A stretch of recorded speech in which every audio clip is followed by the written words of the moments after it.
Buen día, ¿cómo está mi querida audiencia, mis amigos invisibles? Aquí le vamos a dar continuidad al video o a la serie de videos de sistemas de mangueras y NFPA 14. Esta sería la cuarta parte de la serie de videos. Este video es presentado a ustedes por el ingeniero José Prada. Entonces ya hemos visto algunas características de los sistemas de mangueras. Vamos a revisar otros temas que tienen que ver con la parte de diseño. Creo que quedan como una o dos partes adicionales. ¿De acuerdo?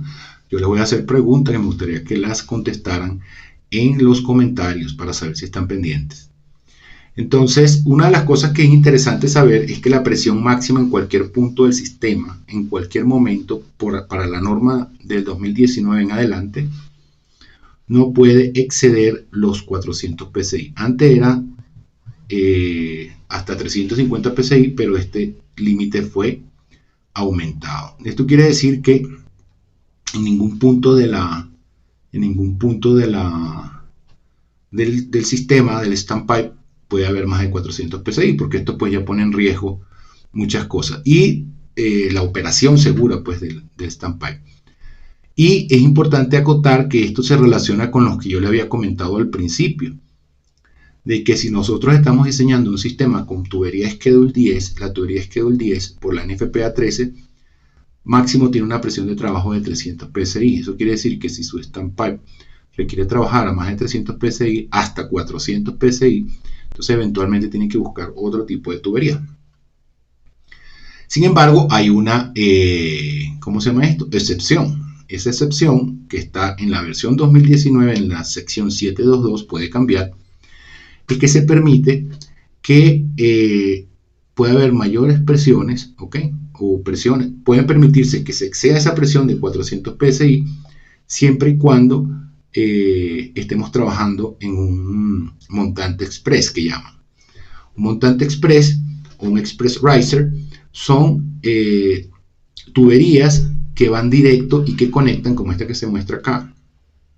¿Sí? Fíjense ustedes que esto es un express riser, que son tuberías que conectan zonas de alta presión en forma directa. ¿Sí? Esto es una zona de alta presión, esto es una zona de baja presión, o esto es una zona alta, una high zone, y esto es una zona baja, un low zone. Entonces, estos montantes que van y alimentan directo estas zonas altas, que se llaman riser express o montantes express, se permiten que tengan más de 400 psi. ¿Ok?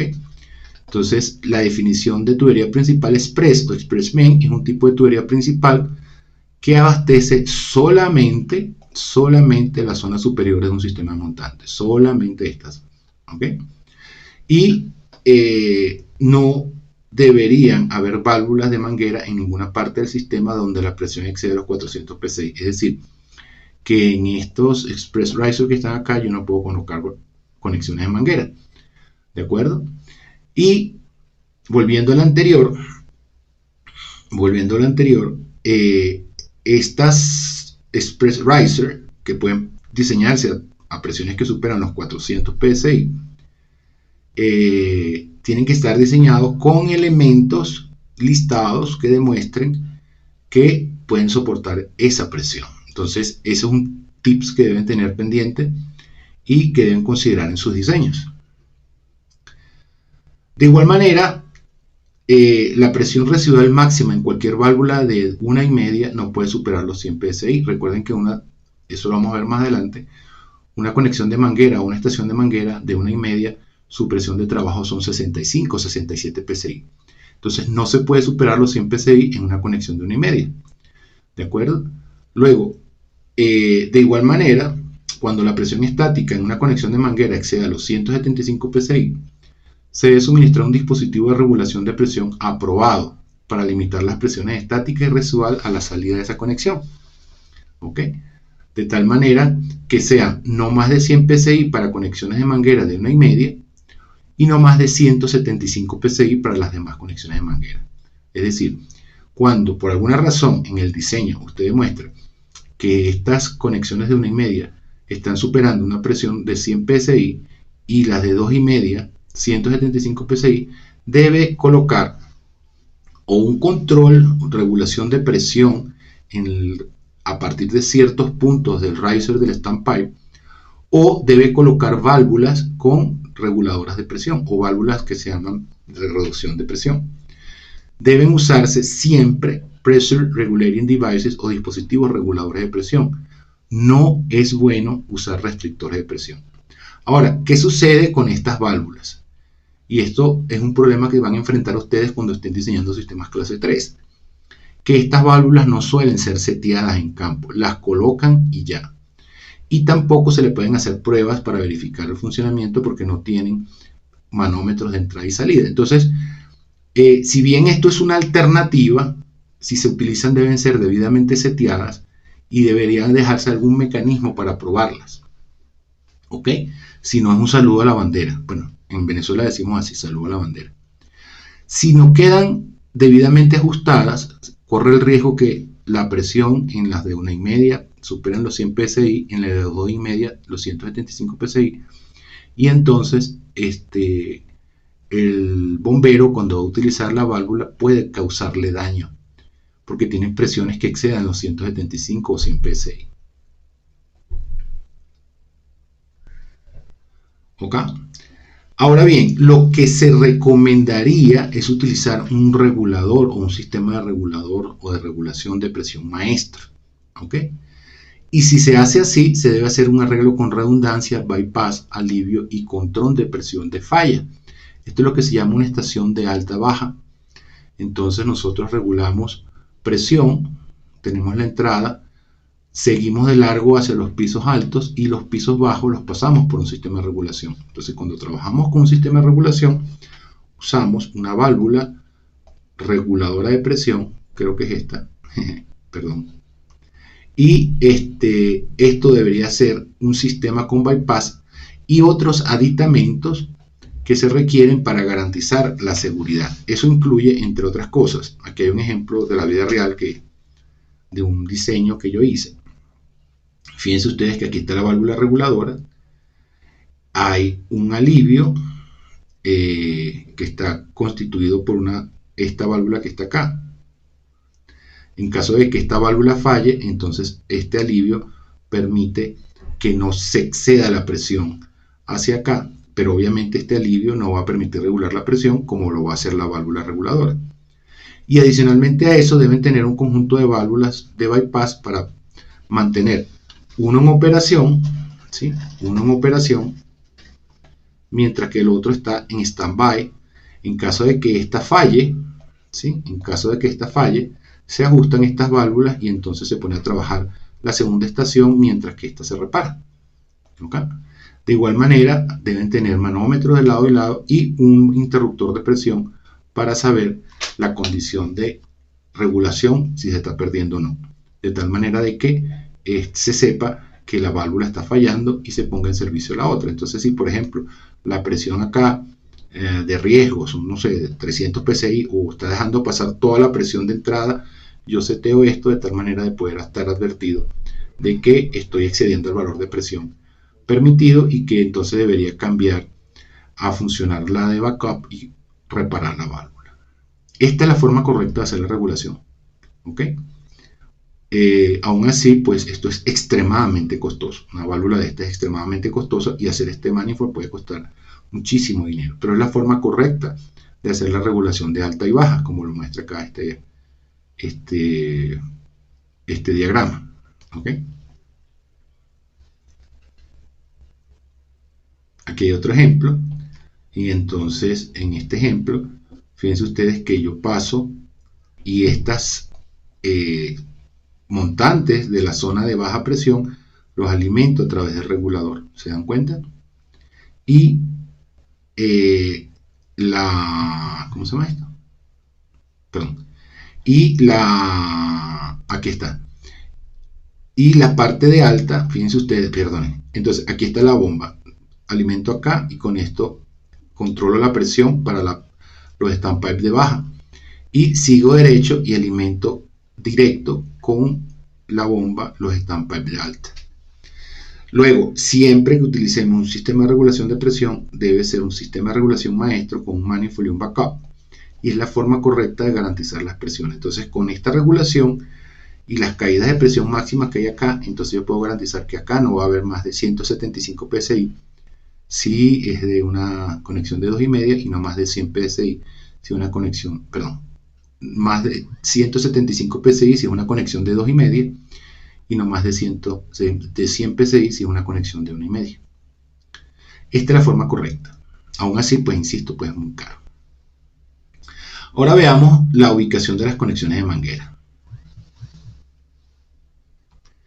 Entonces, el tema de la ubicación de conexiones de manguera, acá hay que hacer un comentario especial por cuanto, dependiendo de la versión de la norma 2010, de la norma NFPA 14, pudiese variar un poquito. Y recuerden que pues yo trabajo acá en Colombia y hago algunos comentarios.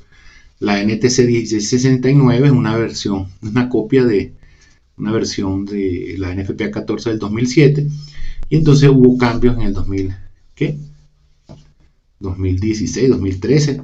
Bueno, ahorita lo vemos. Entonces puede variar dependiendo del país la ubicación de las conexiones de manguera. En general, las conexiones y estaciones de manguera, recuerda que conexiones son las de 2,5 y estaciones las de 1,5, deben tener libre acceso, sin obstrucciones, y deben estar localizadas a una altura no menor de 3 pies o a más de 5 pies sobre el acabado del piso. Entonces, esto es una duda frecuente. Aquí les voy a dejar unos arreglos para que lo veamos. Entonces, fíjense ustedes. Cuando preguntan, normalmente hay una pregunta recurrente sobre estos gabinetes. Tenemos que borrarnos de la mente los gabinetes, ¿de acuerdo? Borrarnos de la mente los gabinetes. Los gabinetes son un accesorio que no es obligatorio ni está estandarizado, salvo un par de cosas respecto al vidrio, ¿no? Y entonces, no hay unas dimensiones, ni tampoco hay unas distancias del gabinete al piso. Eso no existe, ¿ok? Lo que sí existe es una distancia máxima que debe haber, o bien de las conexiones, que son las de 2,5, o bien de las estaciones, que son las de 1,5. Entonces, fíjense ustedes que en función de esto, la conexión no puede estar a menos de 90 centímetros, ¿ok? La conexión no puede estar a menos de 90 centímetros ni a más de 1,50. Entonces, ¿qué es lo que hace uno? Uno cuadra, literal, como dice mi hija, uno cuadra de tal manera que la conexión de 2,5, si está usando un gabinete clase 3, que la conexión de 2,5 no quede a menos de 90 centímetros y que la estación de manguera no quede a más de 1,50, medidos desde la válvula. Fíjense ustedes, medidos desde la válvula. Entonces, ¿cuánto queda de distancia del borde del gabinete al piso? Pues eso depende de las dimensiones del gabinete. Eso no está normado. ¿Ok? Y obviamente recordando que deben haber un clearance o un espacio libre de 2 pulgadas, si no me recuerdo, chequeen en los otros videos, alrededor de la válvula. Entonces esos ajustes se hacen de tal manera de que esta válvula no quede a menos de 90 y esta no quede a más de 1,50. ¿De dónde provienen estas medidas? De cuestiones ergonómicas para la operación de las válvulas. Fíjense ustedes que si tienen, ya va, me perdí. Fíjense ustedes que si tienen solamente la conexión de 2,5, esta no debe estar a menos de 90, pero pudiese estar hasta 1,50. ¿Sí lo ven? Porque, ¿qué es lo que dice la norma? Las conexiones y estaciones de manguera no pueden estar a menos de 90 centímetros y a más de 1,5 metros. Entonces, está bien que esta válvula, si está sola en el standpipe, esté entre 90 y 1,5 metros. Entre 0,90 metros y 1,5 metros. ¿Ok? Espero que eso le aclare muchas dudas. ¿De acuerdo? Ubicación de las conexiones de manguera de clase 1. El lugar más común para encontrar conexiones de manguera de clase 1 son las escaleras de evacuación. ¿Ok? La NFPA requiere que las conexiones de la manguera se instalen en cada escalera de salida, lo que llamamos en Colombia escalera protegida. No tiene sentido instalar una conexión de 2,5 en una escalera que no esté protegida. ¿Por qué? Porque la escalera protegida le da seguridad al bombero. ¿Ok? Entonces, no importa cuán cerca estén las escaleras de salida, debe haber un standby por cada escalera de salida o de evacuación, como le llaman. ¿Ok? La razón de esto, la razón de esto es para que, uno, los bomberos no tengan que adivinar en qué escalera están las conexiones de manguera. Es lógico, ¿cierto? Entonces, si un edificio tiene 4 escaleras de emergencia, 4 escaleras de salida protegidas, debe haber un standby por cada una de ellas. Y entonces, independientemente de por dónde se está produciendo el fuego y por dónde acceden los bomberos, entonces ellos no tienen que adivinar dónde están las conexiones de manguera. ¿De acuerdo? Y la ubicación de estas conexiones de manguera normalmente se hacen, dependiendo de la edición, en el landing o en el descanso de la escalera o en el piso intermedio. Eso va a depender de la edición de la NFPA 14. Sin embargo, la ubicación de la conexión de manguera en la escalera es básicamente un tema de comodidad de los bomberos. ¿Ok? Entonces, recordemos que hay 2 tipos de escaleras que pueden ser diseñadas por un arquitecto. La primera es donde la escalera sube directamente de un piso a otro sin descansos intermedios ni cambios de dirección. Y el segundo es donde las escaleras cambian de dirección y al menos existe un descanso. Entonces, aquí están las 2 tipos de escaleras básicas que hace un arquitecto. Entonces, cuando hablamos del descanso de una escalera, nos estamos refiriendo a esto. ¿Ok? A esto. Que también le llaman en inglés el stair landing o el landing. ¿Ok? A esto que nos estamos refiriendo. Puede suceder que una escalera no tenga descansos, en cuyo caso pudiese o no existir esto que le llaman lobby del descanso. Entonces, acá puede estar la entrada al piso y aquí está el descanso de la escalera. Independientemente de cómo se hace la escalera, ¿ok? Independientemente de cómo se hace la escalera, las conexiones de manguera deben colocarse en uno de esos descansos.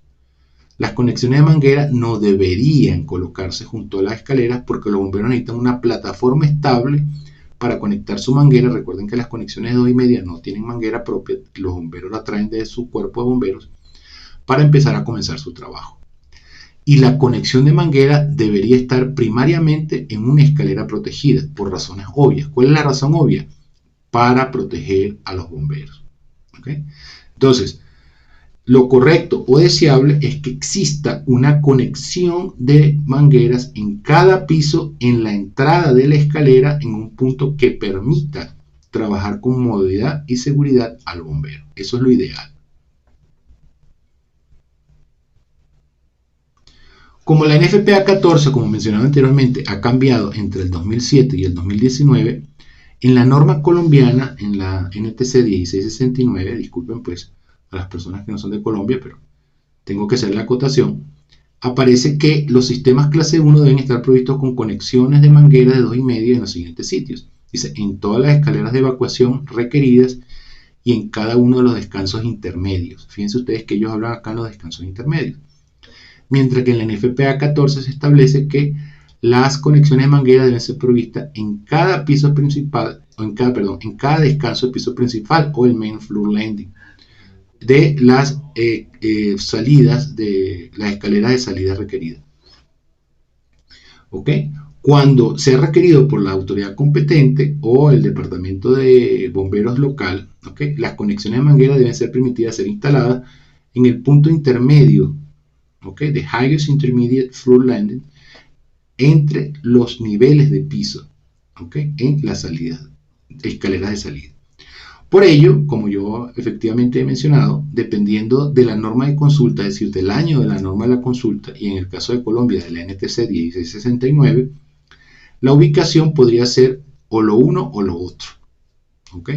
O en los niveles intermedios o en el descanso de la escalera. La lógica para una ubicación u otra es básicamente la conveniencia de los bomberos. Y de ahí es donde se derivan estos criterios, ¿ok?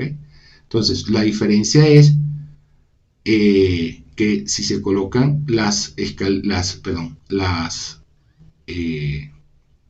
conexiones en los descansos principales, fíjense ustedes cómo está acá, ¿de acuerdo?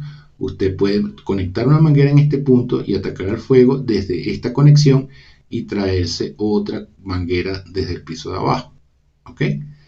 Y cuando se trabaja en los niveles intermedios o los intermediate landing, pues también se pueden usar, ¿de acuerdo? También se pueden usar, pero eventualmente los recorridos pudiesen ser un poquito más largos para las mangueras.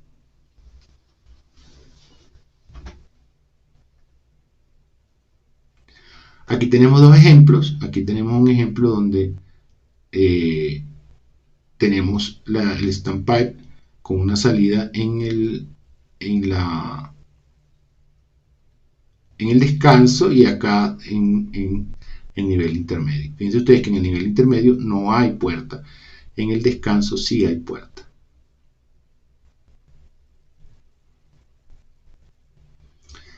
Muy bien. Igualmente, deben proveerse conexiones para manguera, en este caso de bomberos, a cada lado de un muro adyacente a las aberturas de salida horizontales. ¿Qué es una salida horizontal? Una salida horizontal es una salida que está en un pasillo que está separada por una puerta de emergencia resistente al fuego que genera dos zonas, una zona segura, eso es para reubicación. Eso lo pueden consultar en la NFPA 101. ¿Ok? Entonces, cuando tenemos una salida horizontal como esta, estas puertas normalmente son de cierre automático y deberíamos tener conexiones de mangueras de lado y lado de la salida horizontal, así como se muestra acá. ¿Ok? Entonces aquí tenemos un área A, un área B, estas son unas salidas horizontales. Teóricamente, si usted está en el área A, puedes migrar al área B a través de estas salidas horizontales y entonces acá deberían haber conexiones de manguera.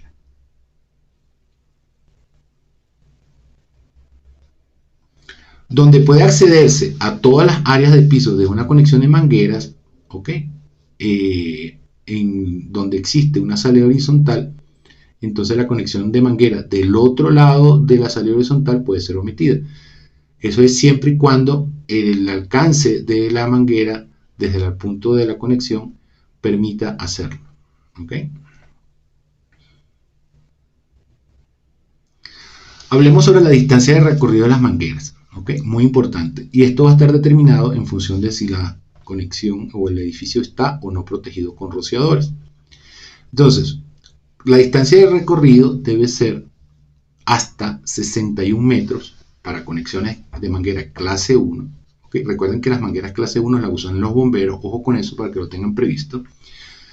Y esa distancia de recorrido puede ser hasta de 61 metros para edificios protegidos mediante rociadores. Y bueno, acá en este dibujito aparece esto. Máxima distancia de la manguera es de 39.7 metros para edificios no protegidos con rociador y 61 metros para edificios protegidos con rociador.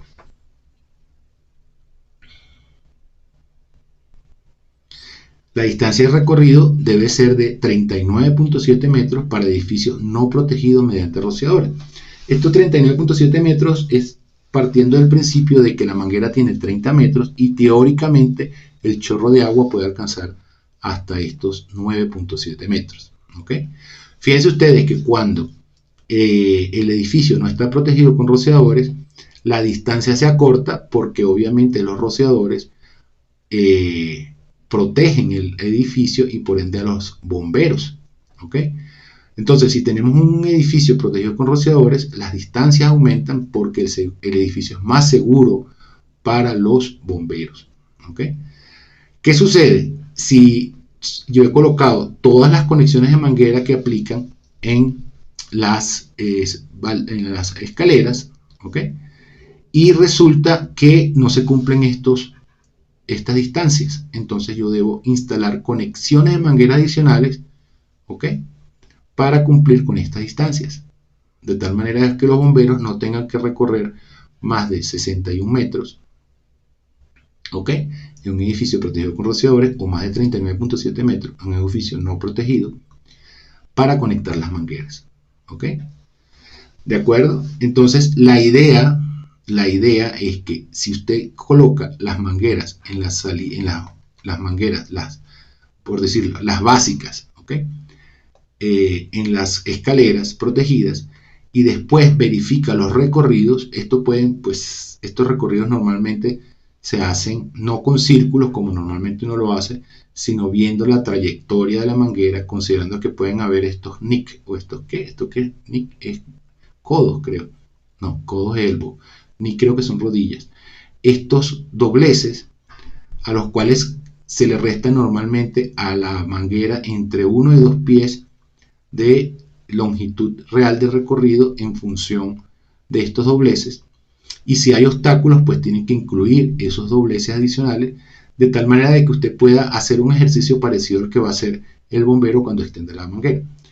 Estos recorridos no se miden, o mejor dicho, estos recorridos de la manguera no se miden ni en el recorrido de la salida de emergencia, que ya está previamente diseñado por el arquitecto, ¿ok? Ni tampoco con círculos. Es decir, si yo coloco acá esto y pongo un círculo de 30 metros, o de 39.7 metros, o de 61 metros, no tiene sentido porque la manguera pudiese requerir plegarse y sortear obstáculos antes de llegar a ser usada en un punto. ¿Ok?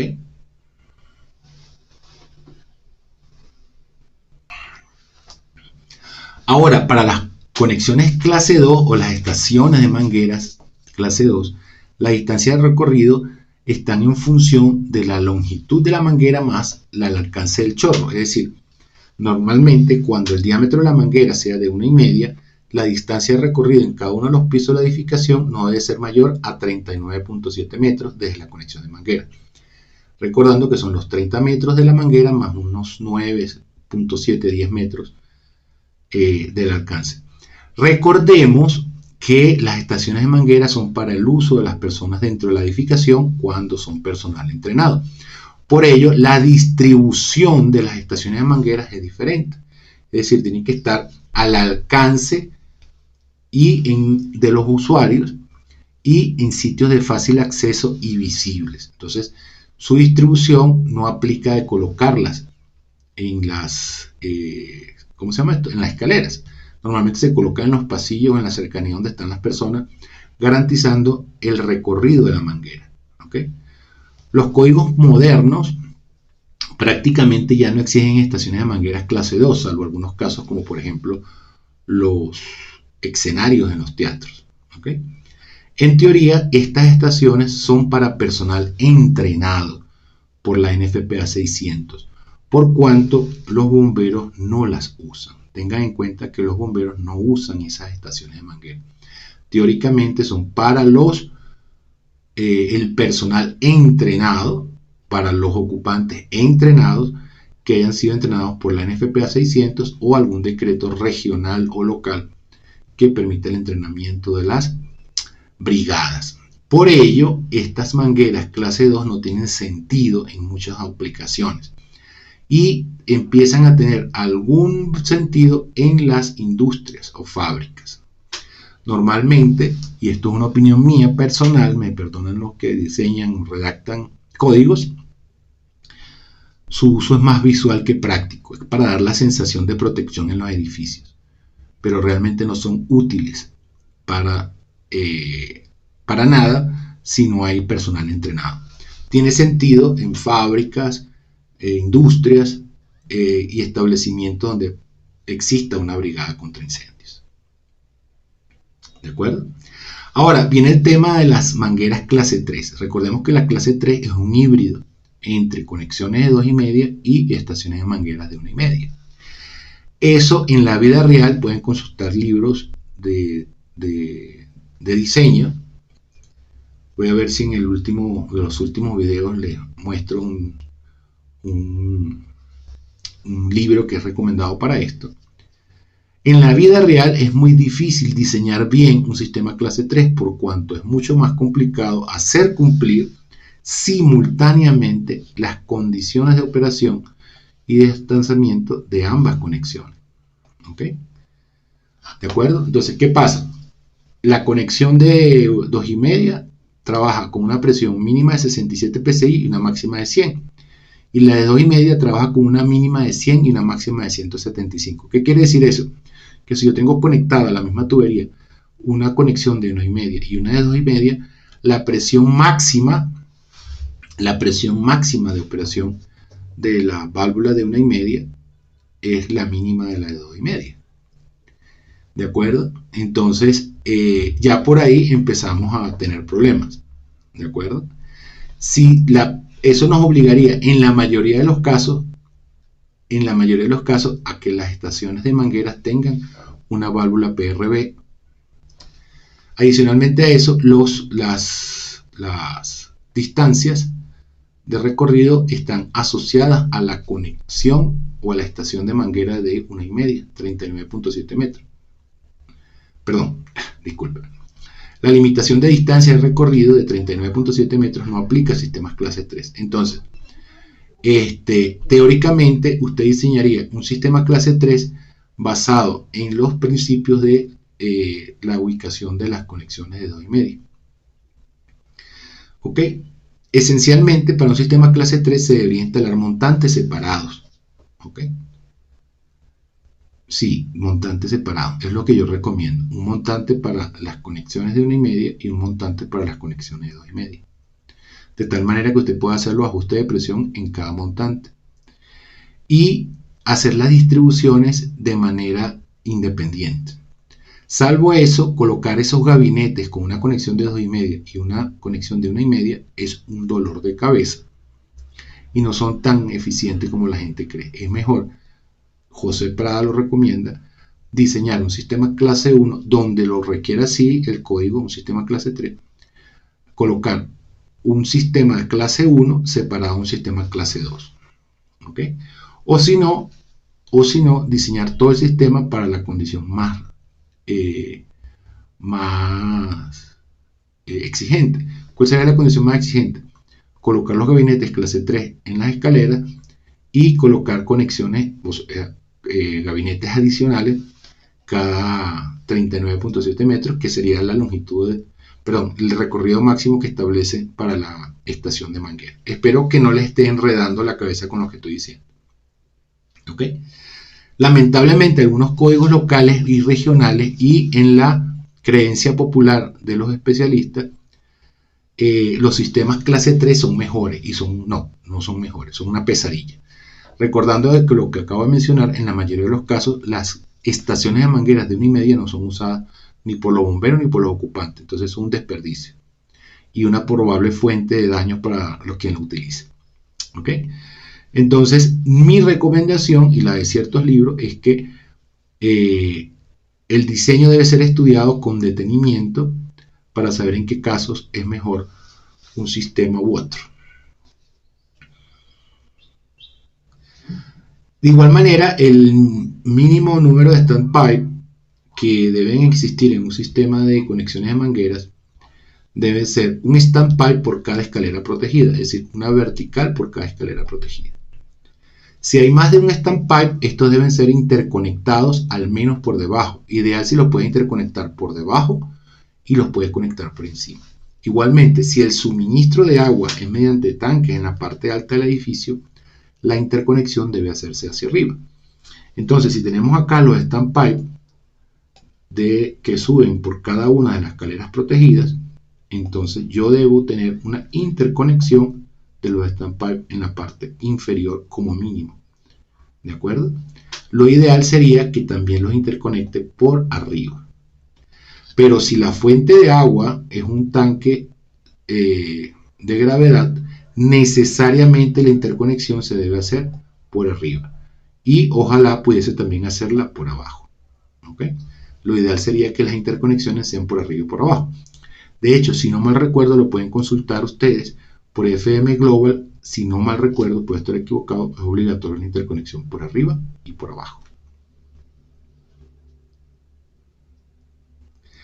De igual manera, el diámetro de los standpipe, esto también genera muchos problemas. Fíjense ustedes que hay una pregunta que siempre hacen, y eso lo vamos a resolver en la parte 5, de que si yo tengo 40 gabinetes de manguera, ¿de cuánto tiene que ser el diámetro del montante?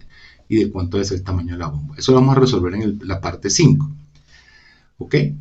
Pero como es digamos que el nacimiento, eso creo que por ahí en los años 1800 algo, 65, 70 de la NFPA 14, todo esto era empírico. Entonces el diámetro de los standpipe que han funcionado a través del tiempo, porque los bomberos le han podido sacar agua a esos standpipe, se basa en que los montantes deben tener un tamaño mínimo de al menos 4 pulgadas. Mínimo.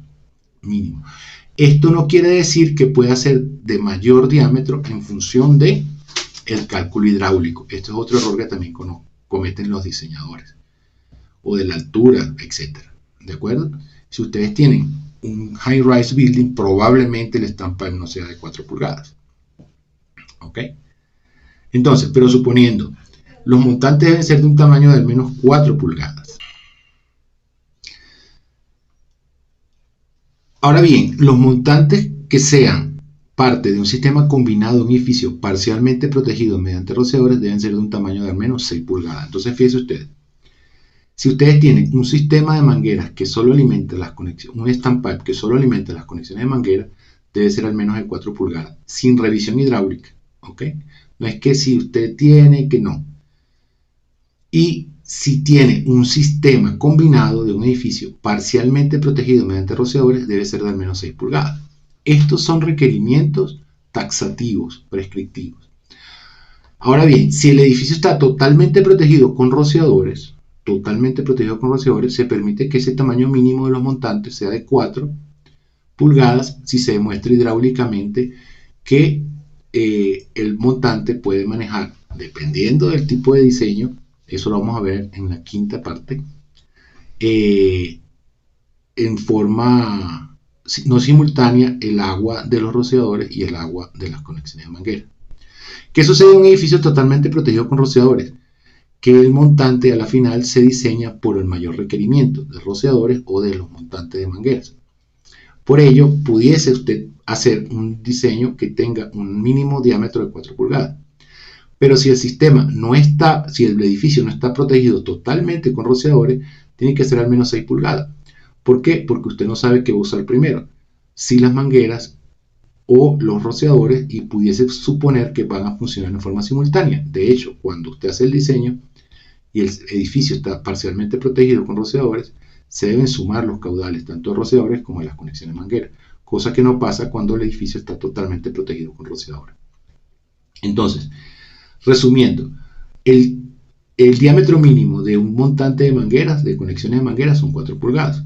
Si hay un sistema combinado en el cual desde el mismo montante se alimentan rociadores y conexiones de manguera, pero el edificio está parcialmente protegido con rociadores, el mínimo diámetro es 6 pulgadas.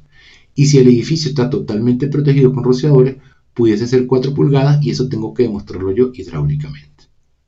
De igual manera, las derivaciones de tubería para conexiones adicionales de 2,5 para cumplir con las distancias de recorrido se pueden calcular hidráulicamente, pero su diámetro nunca puede ser menor a 2,5. ¿Por qué? Porque ya está demostrado que eventualmente ya una conexión o hasta 2 no van a poder funcionar simultáneamente en menos de 2,5. Estos diámetros se han verificado por años de cálculo y proveen grados de seguridad aceptables y de operación y confiabilidad del sistema. Entonces, ponerse a inventar de que el diámetro de este tubo sea 3 pulgadas, ya está demostrado que las pérdidas en 3 pulgadas, 500 galones por minuto en stand pipe son muy altas. ¿Ok? Recordemos también, eso lo vamos a ver cuando veamos los cálculos básicos, aquí no vamos a hacer cálculos hidráulicos complejos, que hay una limitación también de los carros de bomberos. Los carros de bomberos tienen bombas que a lo sumo llegan a las 250 psi. Bueno, señores, entonces este es el final de esta parte. Como siempre, le pido pues que, como decimos en Colombia, me colaboren suscribiéndose, de tal manera que el canal tenga cada vez más suscriptores y estos contenidos que estamos generando, que yo estoy generando, tengan sentido seguirlos generando. Entonces suscríbase, active las notificaciones. Recuerden que si tienen dudas pueden entrar a la página de José Prada, y en la parte de José Prada pueden ir aquí a consultas, y en consultas pueden hacer las preguntas que ustedes quieran. Aquí formulan sus preguntas, esto me llega a mí a mi correo y yo las respondo. Igualmente hay artículos muy interesantes que pueden ver acá, que han sido escritos con anterioridad. Igualmente tenemos la sección de videos, donde los videos del canal se actualizan automáticamente. Fíjense ustedes que aquí están todos los videos que hemos hecho de los sistemas de manguera y otros. Y también tenemos un servicio que es el de clasificados. Aquí pueden publicar lo que quieran vender y lo que quieran comprar. De igual manera, como hemos venido diciendo en todos estos días, la protección contra incendios es una carrera o una especialidad multidisciplinaria y requiere de estudios complejos, de estudios profundos. Esto que yo hago es simplemente darle una información básica, superficial. Aquí tienes algunos resultados. Pero la forma correcta es hacer un estudio estructurado de la materia. Y la única manera de poder hacer un estudio estructurado de la protección contra incendios, acá en Latinoamérica al menos, es a través de ILFIS, el Instituto Latinoamericano de Formación en Incendios y Seguridad. Entonces, acá pueden consultar la parte de cursos. En la parte de cursos tenemos un amplio catálogo de oferta académica que va desde lo más básico hasta lo más avanzado. De tal manera que puedan aprender de 0 a 100 todo lo que tiene que ver con protección contra incendios.